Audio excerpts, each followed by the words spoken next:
I'm Carly. I own New England Nutrition Advisors. I have an office right here in Easton Fitness, and I'm here today to answer some of your questions that you guys had.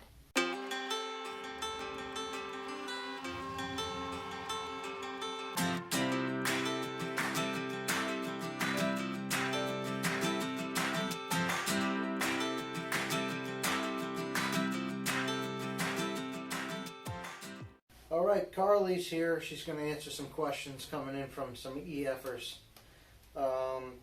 First question is going to be a very popular one. The topic coming in from Melissa and Paula and some other people is, what's the deal with intermittent fasting? Is it a legit thing? Is it stupid? Can you just shed some light on that? Sure. So for you, those of you who don't know, intermittent fasting is going long periods of time without eating and only eating for certain times during the day. So a lot of people will do like 18 hours of fasting and only allow themselves to eat for 6 hours.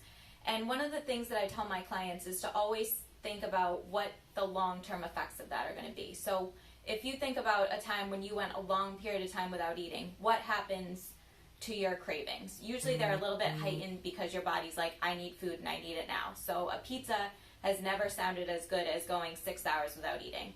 So what I typically teach my clients is to eat from 7 a.m. to 7 p.m. So from 7 a.m. I want you eating every 4 hours. That's kind of closing the gap between your last meal, so you're not getting to that point of being absolutely starving. And then do that until 7 p.m. And then after 7 p.m., nothing good happens after 7 p.m. You're likely opening up the cabinet, you're craving the sweets, you're getting the popcorn out. Yeah. So usually I just tell people to end it right there, and then you go from 7 p.m. to 7 a.m. fasting. What would you recommend for someone like me where I wake up around 5:30? We typically start working with clients around 6, and you know, our shift really ends usually between 7 to 8 p.m. So we're not getting home. Joe has a further drive than me, obviously, but what do you think I should do? Because my day's stretched out longer than the typical person. Yeah. Well, I'd have to ask, are you hungry when you wake up at 5:30 in the morning? Yes. Okay. Yes. So start eating at 5:30. Okay.